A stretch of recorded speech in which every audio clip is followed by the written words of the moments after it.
নমস্কার, দেখছেন কলকাতা টিভি, সঙ্গে রয়েছে আমি স্বর্ণিলি। শুরু করছি সংবাদ সারাদিন। সাংবাদিক বৈঠকে রয়েছেন কুণাল ঘোষ। অতীতে বাংলায় ঘটেছে যে ঘটনা দেশের অন্যত্র সবসময় ঘটছে, সেই কুৎসিত ঘটনা একটা ঘটনা ঘটেছে, তার কয়েকটি পয়েন্ট নিয়ে মানুষ ক্রুদ্ধ, কিছু মানুষ ভুল বুঝেছেন প্রশাসনকে। এই জায়গায় দাঁড়িয়ে আমরা দলের সৈনিক হিসেবে মানুষকে এই বক্তব্যগুলো বোঝাবার চেষ্টা করব। সেইখানে আমাদের সৈনিকের ভূমিকাটাই আমরা পালন করব। আবার জহরবাবু প্রাক্তন আমলা ছিলেন, অনেক সিনিয়র জ্ঞানী গুণী মানুষ, তিনি তার মতো করে কোনো সিদ্ধান্ত নিয়েছেন, সেটা আমাদের শীর্ষ নেতৃত্ব বিচার করবেন। সেই বিষয়ে ওনাকে আমাদের স্তরে কোনো সমালোচনা আমি সেই পথে যাচ্ছি না। আপনি যে সময় দাঁড়িয়ে আপনি জহর সরকারকে প্রশংসা করছেন, তার জন্য তিনি একজন দেশের সেরা অন্যতম আইএএস ছিলেন, তিনি আপনি বলছেন আপনারই দলের এক নেতা দেবাংশু ভট্টাচার্য তিনি কচুরিপানার সঙ্গে তুলনা করছেন এই জহর সরকার।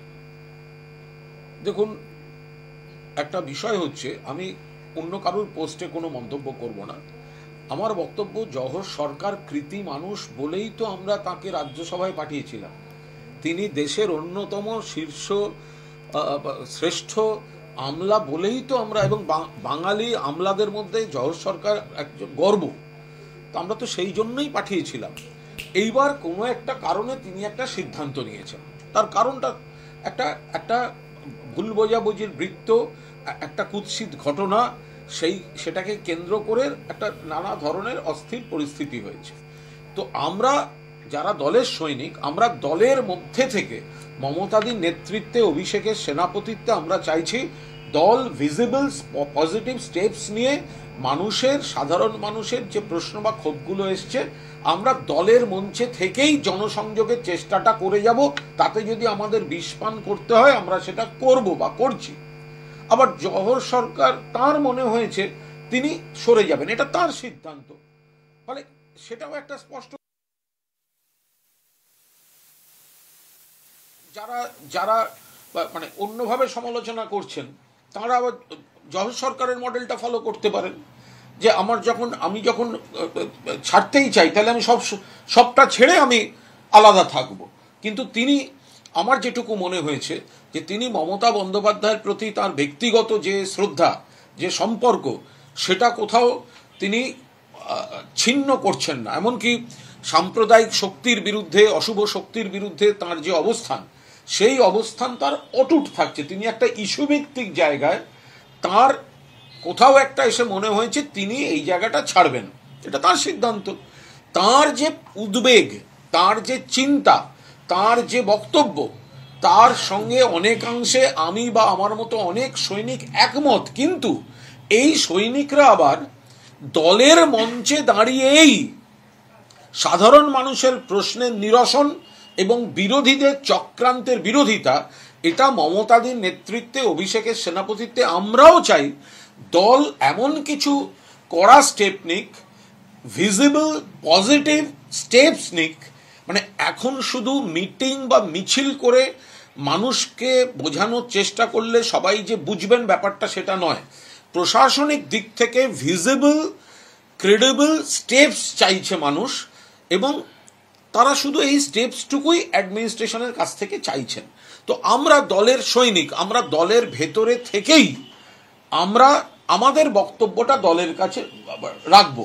আমরা মমতাদির নেতৃত্বে, অভিষেকের সেনাপতিত্বে এই শুদ্ধিকরণ বলুন, সংশোধন বলুন, কিছু স্টেপস নেওয়া বলুন, যেখানে যেখানে ঘুঘুর বাসা আছে সেগুলো ভেঙে দেওয়া বলুন, এগুলো আমরা এখনো পর্যন্ত আমরা আশাবাদী যে মমতাদির নেতৃত্বে, অভিষেকের সেনাপতিত্বে এই প্রসেসটা হবে, এবং তৃণমূল কংগ্রেস নিশ্চিতভাবে মানুষের কাছে গ্রহণযোগ্য দল। যদি আমরা কিছু কিছু পয়েন্টে মানুষের যে আবেগ বা অনুভূতি বা বিরক্তি বা প্রশ্ন, এগুলির সঙ্গে সম্পৃক্ত হয়ে আমাদের পরবর্তী পদক্ষেপ নিতে পারি, আমরা দলের মধ্যে থেকেই এই উদ্বেগের সঙ্গে এই সংশোধনগুলো চাইছি, এবং দলের সৈনিক হিসাবেই পারফর্ম করছি এবং করব। কারণ বাকি বিরোধী শক্তিগুলো জনগণের শত্রু, তারা মানুষের আবেগকে কাজে লাগিয়ে বাংলাকে স্থায়ী অরাজকতার দিকে ঠেলে দেওয়ার চেষ্টা করছে। আমরা তৃণমূলের সৈনিক হিসেবে এই সময় আমরা সেগুলো বরদাস্ত করতে পারি না। আমরা সাধারণ মানুষের আবেগের সঙ্গে আছি। আমরা দলের মধ্যে থেকেই এই লড়াইটা লড়ব। আর জহরবাবু সিদ্ধান্ত নিয়েছেন একটা অন্য অবস্থানের, তিনি তাঁরটা করবেন, তাই বলে তাঁরটা সমালোচনা করব, এটা একদম শীর্ষ নেতৃত্বের ব্যাপার। তিনি চিঠি দিয়েছেন শীর্ষ নেত্রীকে, ফলে এ বিষয়ে কোনো মন্তব্য করব না। ঠিক 7 দিন আগে কুণাল ঘোষ একটি এক্স হ্যান্ডেলে পোস্ট করলেন এবং তিনি বললেন যে প্রশাসনকে এমন কোনো কাজ করতে হবে যে দলকে বিচার চাই বলে রাস্তায় নামতে হবে। আজ মাননীয় নেত্রীকে জহর সরকার একটি চিঠি লিখছেন, সেখানে লিখছেন যে রাজ্যে যে স্বতঃস্ফূর্ত আন্দোলন, যা সবকিছুই কিন্তু মূল কারণ কতিপয় পছন্দের আমলার এবং দুর্নীতিগ্রস্ত ব্যক্তিদের পেশি শক্তির আস্ফালন। আমি চিঠির কোনো বয়ান নিয়ে স্পেসিফিক্যালি কোনো বক্তব্য রাখছি না। আমি বলছি যে জহর সরকার যে উদ্বেগ, যে বক্তব্য রেখেছেন তার অনেকাংশে সহমত। আমি কোন লাইনে সহমত, কোন শব্দে সহমত সেটা না, স্পিরিটটাতে সহমত। কিন্তু পথটা, তার পথ তিনি ঠিক করে নিয়েছেন, আমি কেন সমালোচনা করতে যাব? তার অধিকার আছে কোনো কিছু ছাড়বার, সেটা শীর্ষ নেতৃত্ব বুঝবেন, তার সঙ্গে কথা বলবেন কিনা, কিভাবে কথা বলবেন, বা তিনি কথা বলার অবস্থায় আছেন কিনা আমি বলতে পারবো না। কিন্তু আমি বলছি আমি তাকে শ্রদ্ধা করি, তার সিদ্ধান্ত তিনি নিয়েছেন। আমাদের বক্তব্য হচ্ছে তার যে উদ্বেগ, তার সঙ্গে আমরা যারা তৃণমূল কংগ্রেসের সৈনিক আমরাও অনেকাংশে একমত। কিন্তু আমরা দলের মধ্যে থেকে এই ফেজে এই ব্যাটেলটা আমরা দলের মধ্যে থেকে চালাতে চাইছি, যে যদি কোথাও কোনো ভুল থাকে, যদি কোথাও মানুষ কোনো কারণে বিরক্ত হন, যদি কোথাও মানুষের কোনো প্রশ্ন থাকে, তাহলে দল এমন কোনো অ্যাডমিনিস্ট্রেটিভ ভিজিবল পজিটিভ স্টেপ নিক যাতে মানুষ সন্তুষ্ট হন। মানুষ তৃণমূলের প্রতি বারবার পূর্ণ আস্থা রেখেছেন, এখনো আস্থা আছে, ভবিষ্যতেও থাকবে।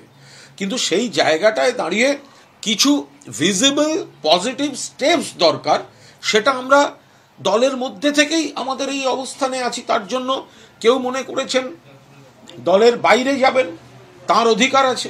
আবার আমরা দলের মধ্যে থেকে মমতাদির নেতৃত্বে, অভিষেকের সেনাপতিত্বে আমরা আমাদের বক্তব্যগুলো দলকে বোঝাবার চেষ্টা করে যাব। কুণালদা, জহরবাবু শুধুমাত্র এই যে আন্দোলন বা এই আর্জিকর সেটা নয়, তিনি একটা জায়গায় বলছেন যে দুর্নীতি আর দলের একাংশের নেতাদের অন্যায় দাপট দেখে হতাশাগ্রস্ত হলাম। আবার বলছেন পঞ্চায়েত পৌরসভার সদস্যদের দামি গাড়ি ব্যবহার নিয়ে প্রশ্ন তুলছে। এটা তো একটা সার্বিক বিষয় নিয়েও প্রশ্ন তোলা। আমি আবার বলছি যে জহর সরকার, তিনি আমার কাছে একজন শ্রদ্ধেয় ব্যক্তি, দেশের অন্যতম সেরা বাঙালি আমলা এবং অন্যতম সেরা আমলা।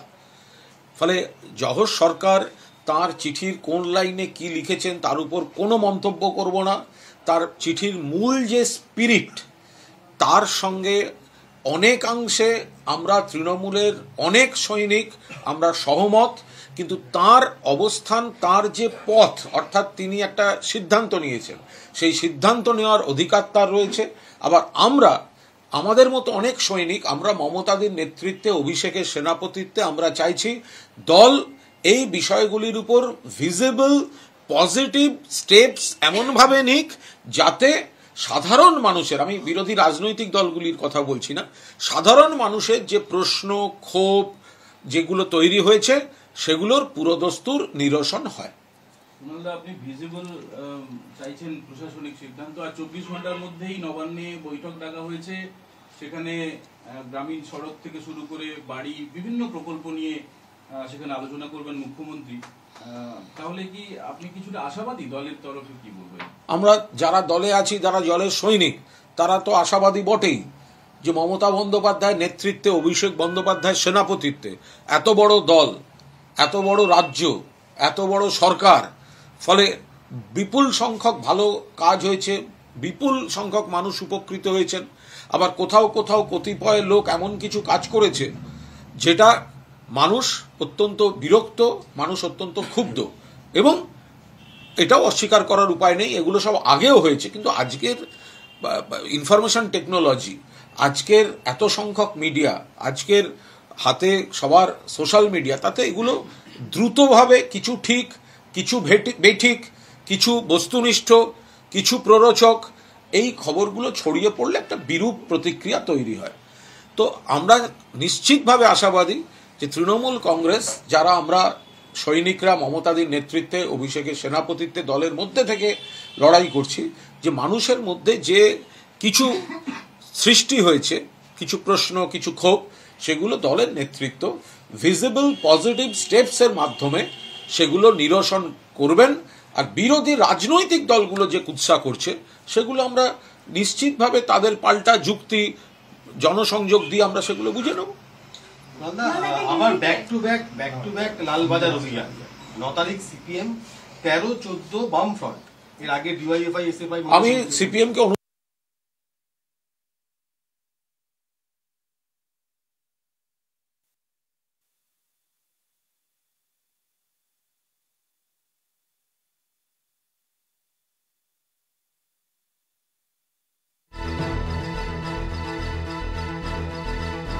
আরজিকর কাণ্ড ও দুর্নীতির প্রতিবাদ, তৃণমূলের রাজ্যসভার সাংসদ পদ ছাড়ছেন জহর সরকার, রাজনীতি থেকেই বিদায় নিচ্ছেন তৃণমূল সাংসদ, এমনটাই চিঠি লিখে তিনি সেই সিদ্ধান্তের কথা জানিয়েছেন তৃণমূল সুপ্রিমোকে। আপনাদের জানিয়ে রাখে, আরজিকর কাণ্ডের প্রতিবাদেই তার এই সিদ্ধান্ত, এমনটাই জানিয়েছেন সেই চিঠিতে লিখে জহর সরকার। আরজিকর কাণ্ড দুর্নীতির প্রতিবাদেই তৃণমূলের রাজ্যসভার সাংসদের এই সিদ্ধান্ত।